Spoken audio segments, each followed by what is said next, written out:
So this is CNIT 121, computer forensics, and you notice I put these YouTube videos on my page, and they take a long time to load. A student sent me a link showing they in fact don't load in Safari at all. Only like 1/3 of them load and the others never load at all. So I found out how to fix that. You have to put each group of videos in its own separate table, and then they'll load in Safari. But at the same time, another problem came up. YouTube keeps throwing my content off YouTube. We have a podcast, and we sometimes discuss serious scientific articles, and I have discovered that if you discuss a serious scientific article about COVID, then they will flag you for COVID disinformation. Apparently, other people have known this about YouTube for a while. If you say anything about COVID, their AI will just block you out. I wonder if they'll delete this video I'm recording right now because I used the word COVID. Other people have begun using special code words to get past the censors. So anyway, it is... So what I'm probably going to do, starting with this class and perhaps going forward, is I'll no longer have these little embedded videos here. I'll just have links, and the links are going to go to Dailymotion instead of YouTube because Dailymotion seems to be the alternative that people do move to when YouTube kicks them off, and I appear to be in that category. It's a well-known problem that YouTube is excessively strict in their content moderation, and when people get fed up with that, they go to Dailymotion. So I'll try that. And I'll just have links here to the videos, but they don't let you embed them. Anyway, we'll see how that compares. YouTube has some desirable features like automatic translation to other languages and captioning, and I don't think they have all that stuff at Dailymotion, but perhaps they won't kick me off. The problem now is they're going through my podcasts from a year ago and deciding they don't like them, so I can't do anything about it. And so at any moment they're going to decide to kick me off YouTube. They say if they find another thing they don't like from my videos from a year ago, they'll kick me off entirely, and then all these will just vanish. So I'm going to try and move them to a different platform, so hopefully they will stay up even when YouTube decides to ban me, which seems inevitable. Anyway, so we're up to Module 8. Let's take a look at that.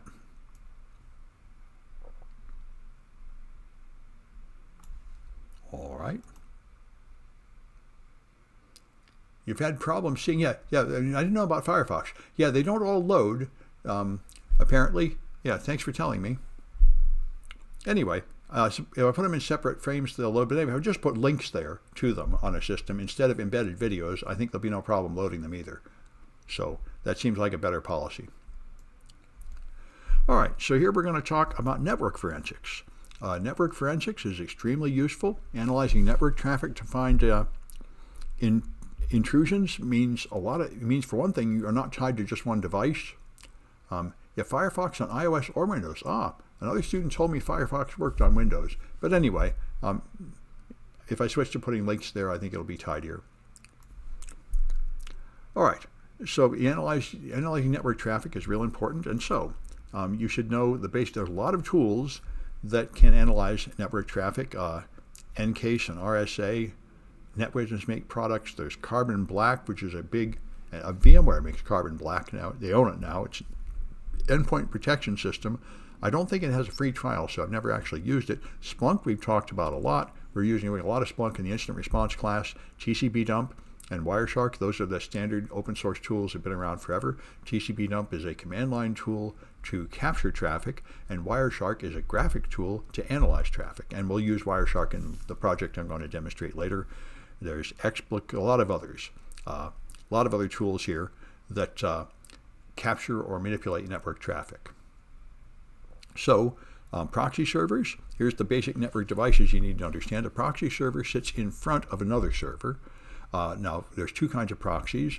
A forward proxy is something you use to get to the internet, and commonly if you're on a company machine and you go to the internet, they don't let you connect directly to any internet websites. You connect to their server, and their server will then fetch the website, and that way they can have content blocking.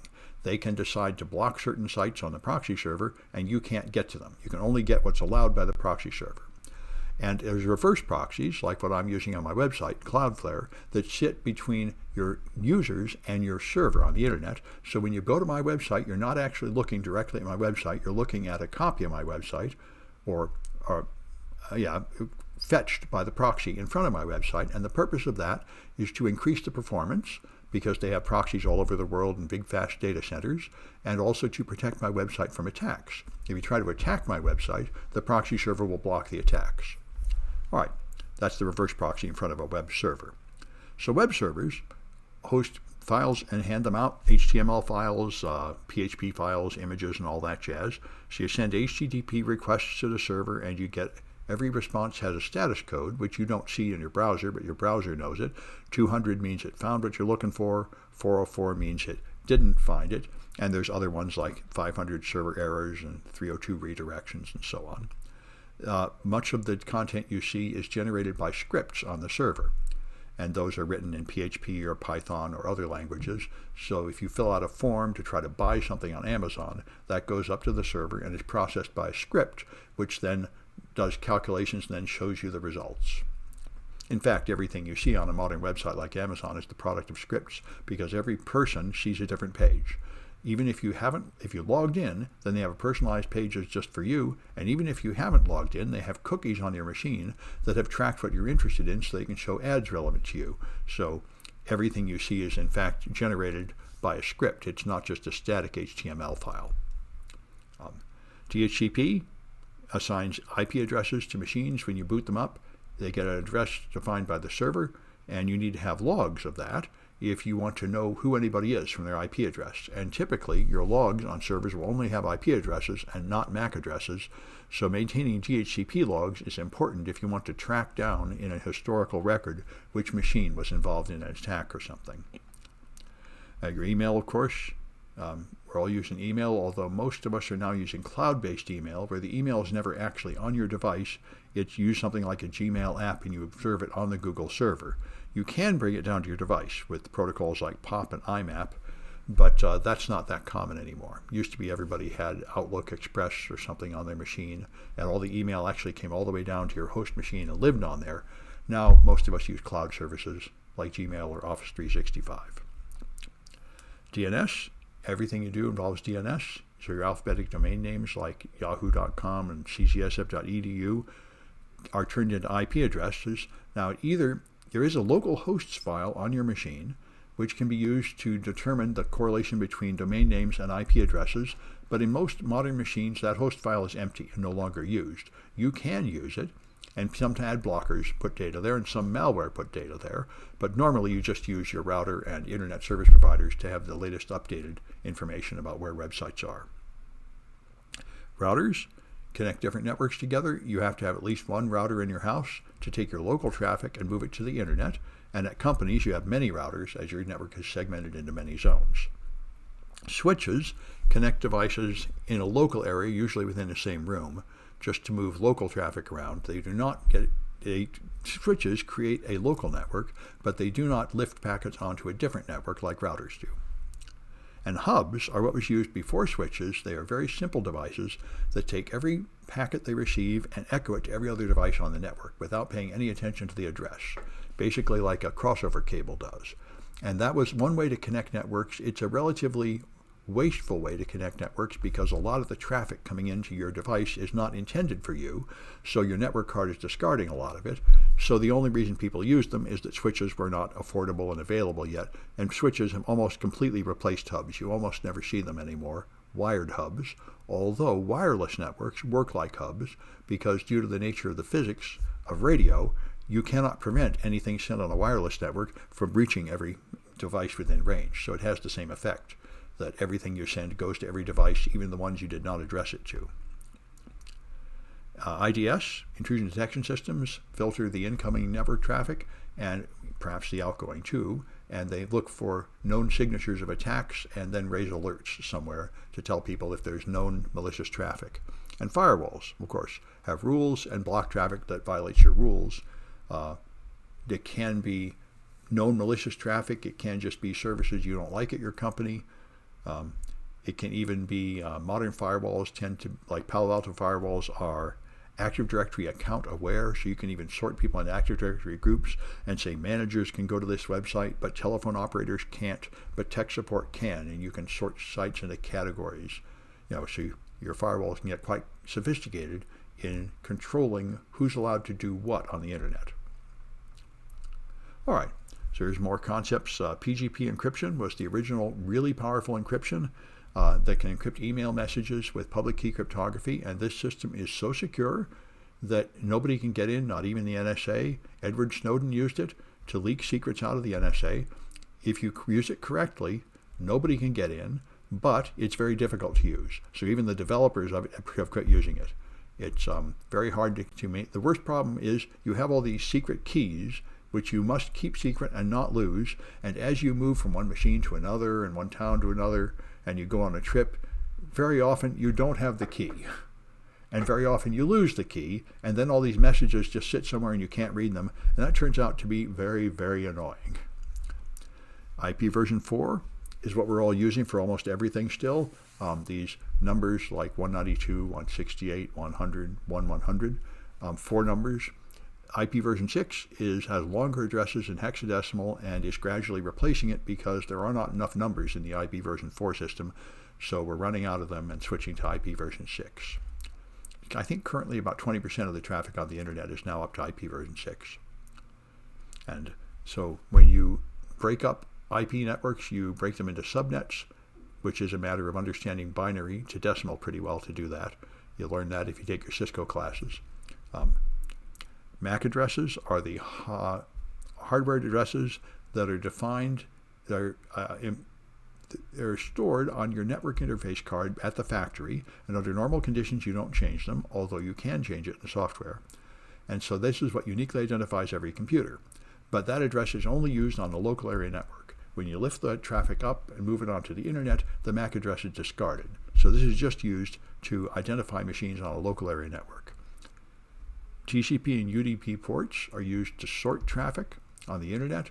You have a server maybe serving many things like email and web pages and IP phones and other services, and it tells them apart by putting them on different port numbers, which is just part of the address of a packet. So when a server or client receives it, it can tell which service to send it to. And so there's models, OSI and TCP are models in layers of the internet, describing the different layers of addressing that are used. The most important being the first 4 layers of the OSI model, the physical layer that delivers the traffic, the network interface layer, data link layer. Please do not throw sausage pizza away, is the mnemonic. The data link layer is the one that uses MAC addresses. The network layer uses IP addresses, and the transport layer uses UDP and TCP ports. So those are the 4 layers, and we'll see that. In fact, let me just bring it up now and bring up Wireshark. We're going to do Project Wireshark is the tool you use to learn all this stuff. And so if you use Wireshark here, I can just start sniffing. I don't need to update it. Oops, not on that interface though. That interface is a boring interface, not doing anything. It's my, sometimes I have an option to search on all interfaces, but not this time. It's probably EN1. Here you are. This little graph tells you which one's actually carrying the data. And in my case, it's a USB network. Great. So there's packets going by. So I'll stop that. And those are the packets because I'm streaming. These are my streaming packets, no doubt, carrying this streaming video. And so if you go down here, you see the layers. This is a frame. And here's at the Ethernet layer, here are MAC addresses, these 48-bit addresses expressed as 6 hexadecimal words, hexadecimal bytes. That's layer 2. So here's layer 1, just telling you 66 bytes were sent on the wire. Here's layer 2 with MAC addresses. Here's layer 3 with IP addresses. And here's layer 4 with port numbers, source and destination port numbers. And those are the most important layers to understand. And we'll get back to doing more in Wireshark later. All right, and voice over IP is how you move telephone calls over the internet. Very, very common. And essentially what I'm using here, these protocols you see in Wireshark, in fact, I saw RTMP. I think the Vimeo streaming, or whatever this is, OBS streaming to Twitch that I'm doing, is also using protocols that appear to be close or the same as the ones you use for IP telephony. All right, so incident response is what you have when you have a security incident. Some serious security problem happens at your company, like a malware outbreak. And so your security operations center is the part of your company that monitors network traffic and detects when things are being when there are attacks going on your network. And so they monitor unusual logins, data exfiltration, and so on. And then when they have a problem, there's a determination made whether this is a really serious problem or just an ordinary tech support problem. And if they decide it's really serious, then they declare a security incident. And then you have an incident response team that moves in to deal with it. And the incident response team includes a lot of stakeholders. Now you've got a security problem. There's been a breach of your security policy, so now you've got technical people and digital forensic people, of course, to analyze the logs and other data to find out what happened and how to fix it. And then there's also legal to determine if you have legal exposure because your data was stolen. You've got public relations, human resources, communications with your clients. All these things will come in. When you have a serious security incident, you're going to have to explain it to your staff, your partners, the press, the government. All sorts of people will have to be communicated to, and you've got a whole team of people involved in doing that. Threat intelligence is important, where you actually understand what attackers are doing, what the different groups are, what their motivations and techniques are. This is rapidly improving information about threat intelligence. And the biggest thing there lately is the attack framework, a framework that lists all the threat actors and techniques and tells you who uses what techniques, so you can help identify who is attacking you and therefore plan your defenses to stop them. And there are CISA is the main organization you come across here. They issue recommendations. They're a U.S. government agency that issues recommendations and help for companies to protect themselves. But there are others like the Electronic Crimes Task Force and ISAC. The most feared attackers are the advanced persistent threats, and these are primarily enemy military, is what they are. This started with China hacking all the American web companies to steal their confidential data, which became publicly known around 2010, although it was certainly happening since about 2004. And so these are sophisticated attackers who can punch through defenses like firewalls and antivirus, and who typically can hide on your network and remain persistent for years, gradually stealing your data without getting caught, like a spy. So that's very different than the old-fashioned attacks where somebody would just try to get in and steal your credit card numbers and leave. So this is why you need modern defenses like incident response teams and network monitoring to cope with these advanced persistent threats that are much harder to detect and much harder to stop. Lockheed Martin defined this thing called the cyber kill chain, which I think is an early model of trying to organize cyber attacks, and I think was expanded into the attack model. So you come and start with reconnaissance. First, they will try to learn about your company, typically from the outside, by looking at your website, searching the internet for applications people make to work at your company, and so on. General information about what kind of technology you use, what kind of information you have. Then there's weaponization, where they place malicious code into something, typically coming in by phishing is the most common way. They somehow get somebody to click on a link that has a PDF or something in it, and then they get some ability to gain control over some portion of your network. Then they deliver this, typically spear phishing, something like that. After they got a weapon, they deliver it, and then they got to perform exploitation. Somebody downloads that file and runs it. Now I have control of some part of your network, typically an unimportant laptop. And then I have to traverse the network, expand my privileges, and gain more power, and eventually then I'll communicate back to a C2 server, a command and control server. So the machine here is now a bot, and I have a bot controller server on the internet, which it's communicating to, so I can issue orders and tell it what to do. And then I will eventually steal some data and exfiltrate it in the cyber kill chain model. In the attack model, this is broken up into a large number of steps, and the last step is not always exfiltration. It's your impact, whatever that might be. Your impact might be just to deface the web page to make a political statement. It might be to just destroy the hard drives to disrupt the business, or it might be to steal the data. It could be a variety of things you're trying to do. But anyway, this is just an attempt to organize your thinking around the stages an attacker will go through, so you can now plan defenses against each of these steps. And so they call these tactics, techniques, and procedures. These are a list of what bad guys will do in order to get in your network, and once they get in there. Yara is a tool that's used to sort malware and sort files. It just does a simple text match on files. So it's a way to search for files that match some known string. Persistence is one of the first things attackers want to do. When they get someone to click on a link or something and therefore have some code run on a machine, the first thing they usually want to do is to make sure that their control of that machine will be preserved when that machine reboots, and that's persistence.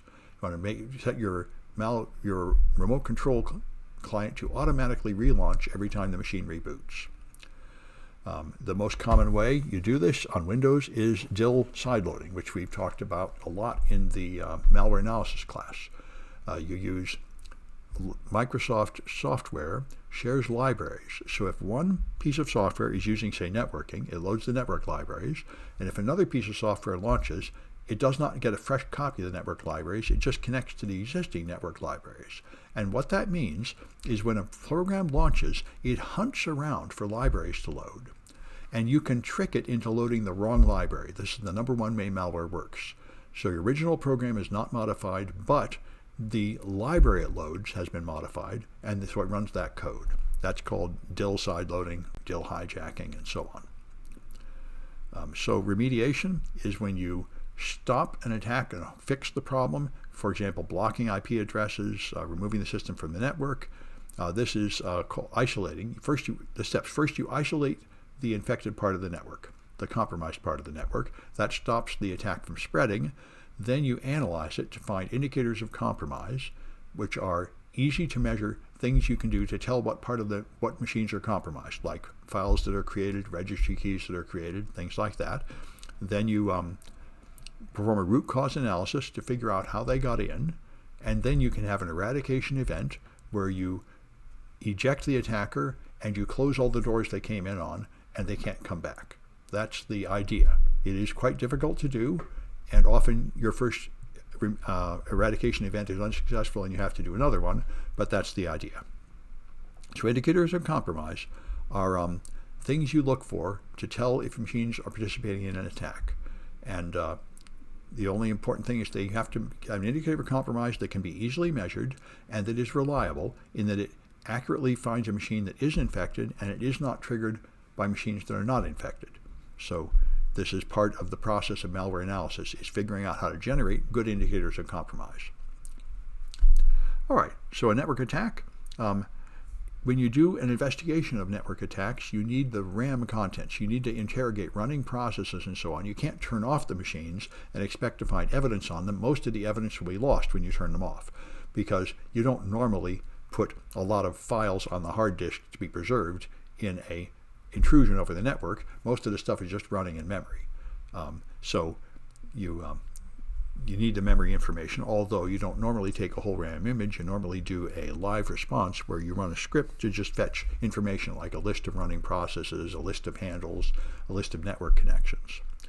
Shim cache is a tool to read the caches. The Shim cache is a registry hive. It's a registry location that stores information about what windows have been opened, and that will help you learn what programs have been launched by who. And shell bags are similar. And the volume shadow copy is an automatic backup system in modern Windows systems that keeps a backup of things that have been changed, and you can often go there to see old versions of things, which will often help you reconstruct an attack because, of course, an attacker will come in and install software, run it, and then delete it. And you might find the volume shadow copy useful to find out what they did before they tried to hide their tracks. So here's some tools mentioned: Carbon Black, an endpoint protection system. I don't remember what Kibana is. I think some kind of network analysis system.